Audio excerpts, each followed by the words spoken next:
Hello everyone, we are Group 11 from Mr. Thoan's e-commerce class at FTU and welcome to our very first YouTube video. In this video, we're gonna deliver a summary of Chapter 10, which is about online content and media. To be more specific, we'll look closely at the print industries, including newspapers, magazines, and books, and the entertainment industries, including television and movies, music and radio, and games. We'll find out how these industries are attempting to transform their traditional media into digital forms and experiences for consumers in recent years. At the end of the chapter, we'll have a brief look at the user-generated content and creators. So moving to the first part, which is about online content, I'll give you an overview of some major media trends in the US, digital rights management, media industry structure, and media convergence. I have prepared some graphs to illustrate the major media trends in the US in recent years. This is a graph on the annual media consumption in the US. As can be seen from the graph, the development of the mobile platform has radically changed the consumption habits of millions of people in the US. In 2022, the average adult in the US is expected to spend more than 4,800 hours consuming various media. However, the recent data shows that the physical media, cable and satellite TV, are declining relative to digital media, the internet for all kinds of content. Here are some insights on Gen Z, who are the biggest audiences of the digital media. So Gen Z is the first generation of true digital natives because they have grown up in an environment which is surrounded by on-demand information, streaming entertainment, and instantaneous communication. So for this generation, all digital things have always been part of their lives. Here's another graph on the content market, which illustrates the US media revenues by channel. As can be seen from the graph, in 2021, the US entertainment and media industry revenues, including both traditional and digital, and all forms of revenue such as advertising, subscription fees, and consumer purchases, were estimated to be about $360 billion.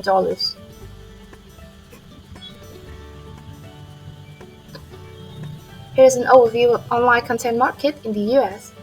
In terms of consumption, it is not a surprise that over 75% of the US population watches online video of various kinds, but it's a surprise that almost 50% of the US population reads an online magazine. Today, there are three main revenue models for creating online content. The first two pay models are subscriptions and a la carte. Subscription revenue is built on establishing long-term relationship with the customers who will pay regularly for access to the product or service, and this model is mostly used by the streaming platforms such as Netflix or Spotify. For the a la carte revenue, this is simply paying for what you use, and Apple Music and Shutterstock are the typical examples of a la carte revenue models. The third model uses advertising revenue to provide content for free, sometimes with a freemium or higher price option. Facebook, Instagram, and YouTube generate revenues by providing the advertisements to users and charging businesses for exposure. Moving to the digital rights management and walled gardens, the digital rights management (DRM) refers to a combination of technical and legal means for protecting digital content from unlimited reproduction and distribution without permission. Digital rights management aims to prevent unauthorized distribution and ensure that the creators are compensated. However, it can be inconvenient for users and might hinder the growth of online content markets in some cases. Walled gardens are a kind of DRM that also restricts the widespread sharing of content. They do this by tying the content to the hardware, operating system, or streaming environment. About the media industry structure, which comprises of three main parts, which are print, movies or TV, and music. Each segment in this industry structure is dominated by a few key players, and generally there has been very little crossover from one segment to another. The media conversions. For the technological conversions, it involves the development of the hybrid devices that enable the delivery of various types of media such as books, magazines, newspapers, televisions, movies, audio, and games via just a single device. The content conversions features three dimensions: design, production, and distribution. Thanks to the content conversions, the content created in an older media technology migrates largely intact to a new technology. The creators can adapt the content sources to a wide diversity of target delivery platforms, and the consumers can move seamlessly back and forth among different media. The industry structure convergence refers to the merger of media enterprises into powerful combinations through acquisitions or strategic alliances that can cross-market content on many different platforms and create new works that use multiple platforms. For instance, the platforms such as Netflix, Hulu, and Amazon produce and distribute their own original TV series, or Amazon created its own book imprint named Amazon Books Publishing and has entered the book publishing business. So that's the end of my part, and now we'll move to the second part presented by my friend Khanh Linh. The second one is the online publishing industry. The internet offers an opportunity to move toward a new generation of newspapers, magazines, and books that can be produced, processed, stored, distributed, and sold online anytime, anywhere, and on any device. Yet, it can destroy existing print-based publishing businesses that are not able to make this transition and remain profitable. And the first type of publishing industry to discuss about today is the online newspaper. Newspapers remain a troubled segment of the print industry with a precipitous drop in revenues and labor force. Newspaper revenue falls because of the influence of both the new technologies, like the web search engine, and earlier technologies like broadcast and cable television, and also due to the striking growth of alternative digital news sources. For example, Twitter, Facebook, Vice, BuzzFeed, and etc. And the solutions is that newspaper survival will depend on how quickly newspaper organizations can transform themselves from print to digital and on how quickly they can monetize the expanding audience for news all the time, anywhere, and on all devices. And the decline in newspaper revenue has resulted from four factors. The first cause is the growth of the web and mobile devices as an alternative medium for news and advertising.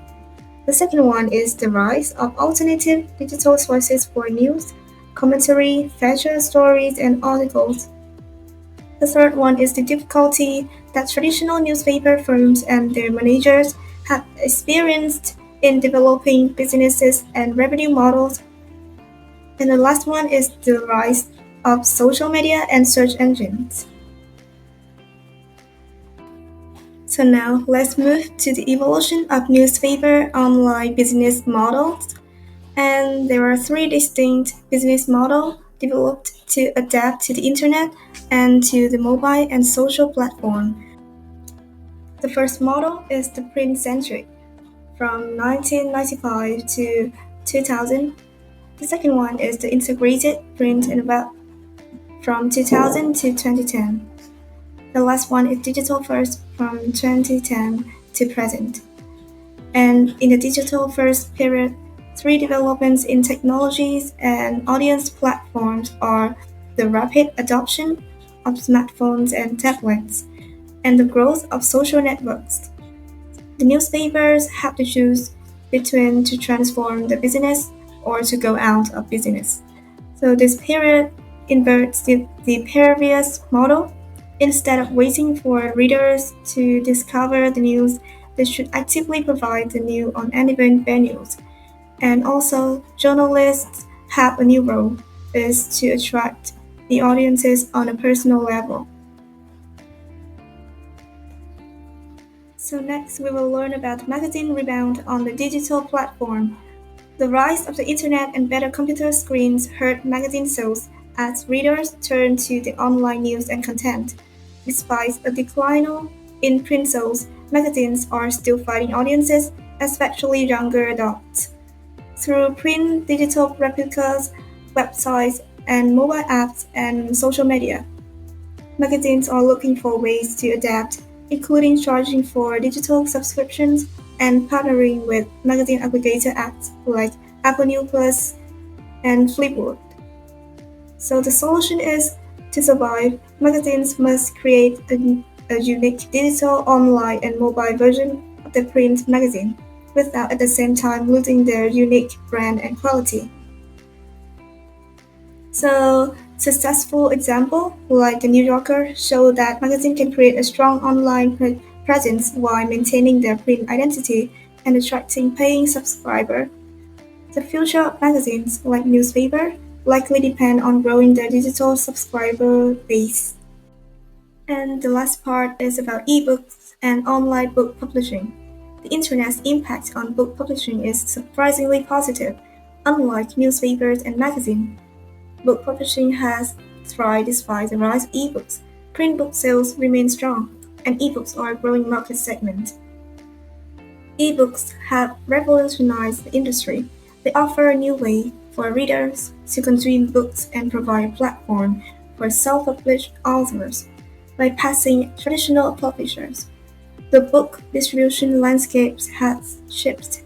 While major publishers remain important, independent bookstores are making a comeback by offering unique experiences and community engagement. So overall, the book publishing industry has adapted well to the digital age. Both print and digital formats coexist successfully, with independent bookstores finding ways to compete with giant online giants. So now I will present to you guys about the online entertainment industry. The first one is home entertainment. About television, home entertainment transition shift from physical media, DVDs, Blu-rays to streaming services by smart TVs, smartphones, tablets, and dedicated streaming devices, Roku, Fire TV, etc. Decline of cable or satellite TV subscriptions with rise of OTT over-the-top services like Netflix, Hulu, Amazon Prime Video, and so on.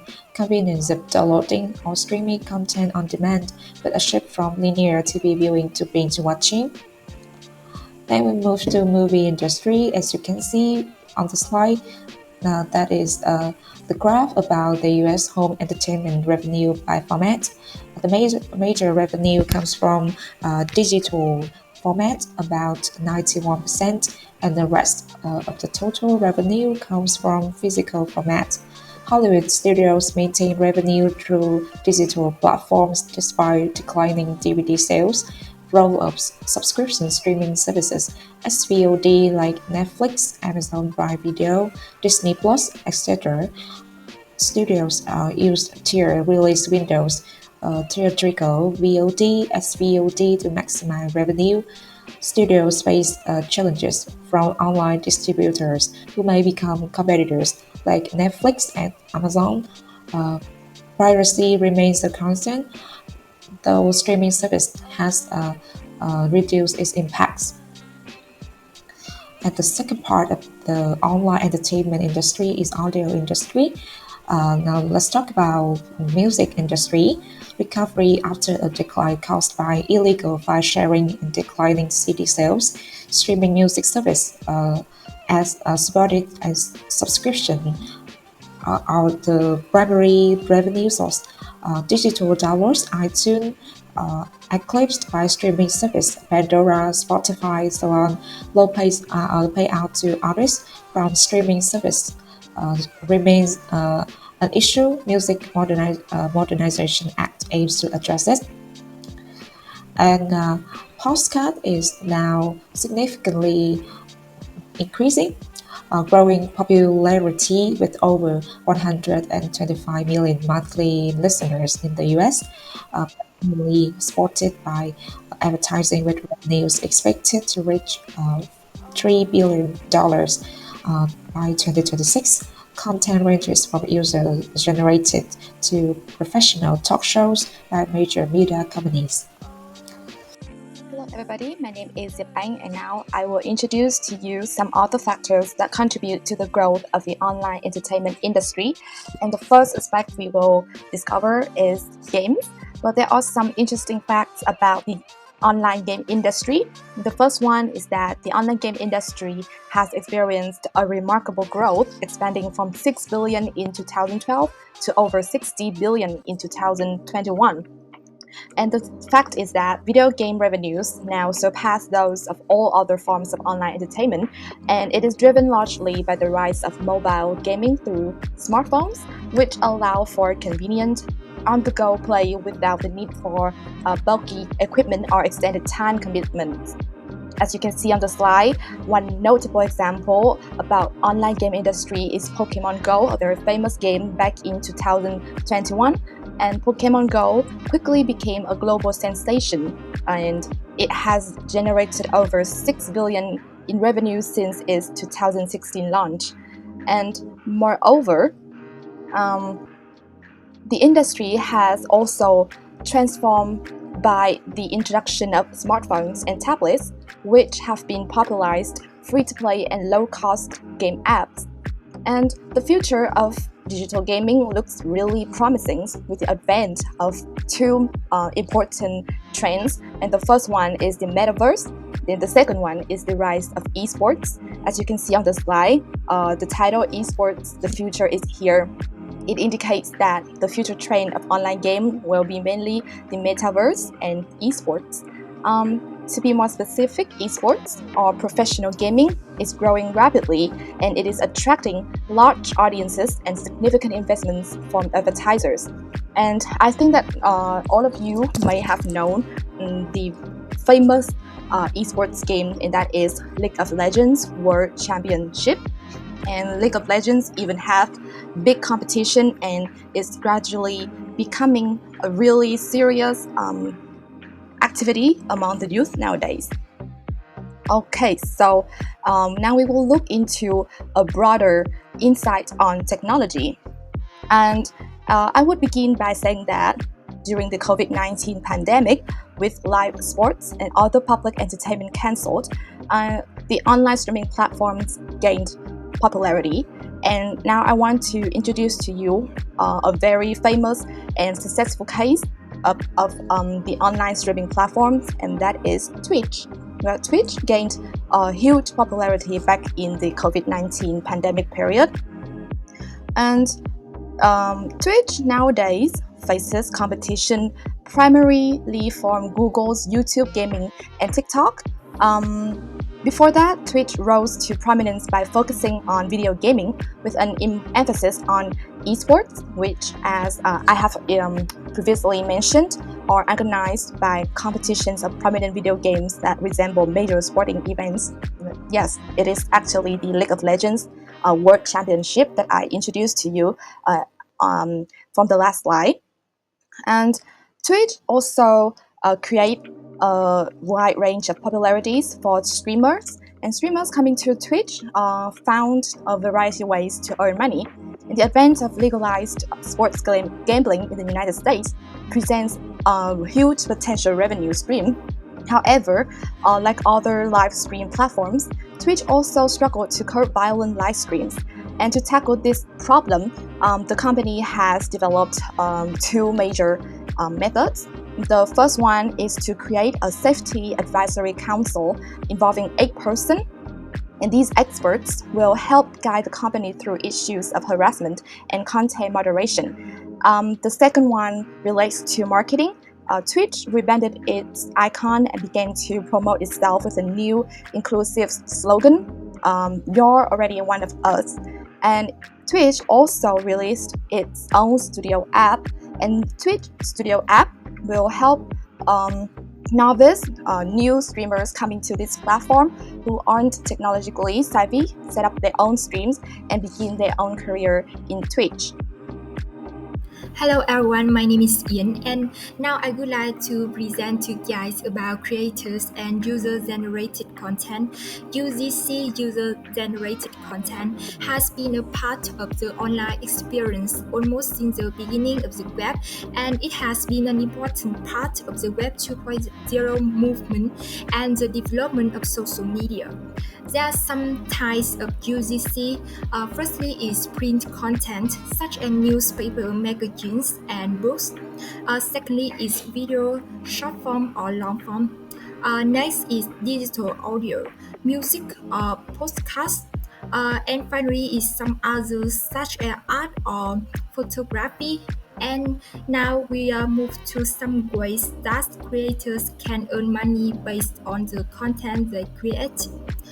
Firstly is advertising, either directly from a brand for creating or sharing sponsored content or featuring a product placement, or from a share of the advertising earned by the platform on which their content appears.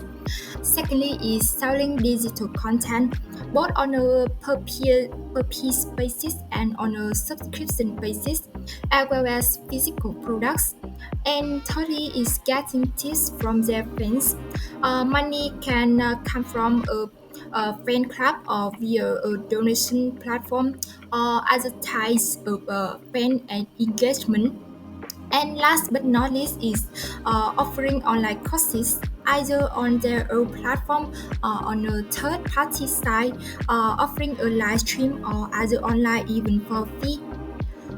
In addition, there are a variety of platforms available that allow creators to directly monetize the content they create.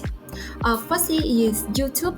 The best known creators receive 55% of the ad revenues generated during their long-form videos. Besides, they can receive tips from viewers along with revenue from other tipping features. Next is Patreon. Patreon is a membership platform that helps creators get paid for their efforts. They use the platform to distribute content, and their followers use the platform to financially support creators. And then is Roblox. It is an online game platform that allows users not only to play games but also to create virtual items that other users can purchase. And lastly is social media. Firstly is Meta is also expanding the options available to creators on Instagram so that they can make money and interact with followers using a pilot of Instagram subscriptions. And besides is TikTok. It runs ads alongside videos on the app and give creators 50% cut of ad revenue. And now we will continue to the last part, careers in e-commerce. There are many jobs available in the set of related, including online content and media. Jobs may involve the creation of content or the production of content, with the type of content ranging from newspapers to magazines to books and to television, movies, videos, music, or even games. In addition to e-commerce and other digital technology coursework in communications, journalism, English, and humanities, as well as courses in the creative fields, all provide relevant background for careers in online content and media. Besides technical skills in digital media production, as well as business skills in product management and program management, will also prove useful. And now we are going to move to an example of a company. A company is a publishing and digital media company that started out as a single newspaper in Pennsylvania in the 19th century. The firm began using the web to support its content distribution in 2006. Today, it includes 4 daily newspapers, more than a dozen non-daily publications, and more than 1,000 digital sites that focus on a niche audience in sports, news, and finance. The person is a digital audience development specialist. People will be working in the media division to develop and launch several new websites that will focus on regional cuisines, entertainment products, and lifestyles. The digital content of the site includes articles, photos, video, and audio. Content will be distributed on the website as well as email and social networks. The main objective is to build an audiences and create an engaged community of followers. And it is also the end of our presentation. If you have any questions or feedback, don't hesitate to leave a comment below. We will try to respond to you as soon as possible. Thank you for the attention.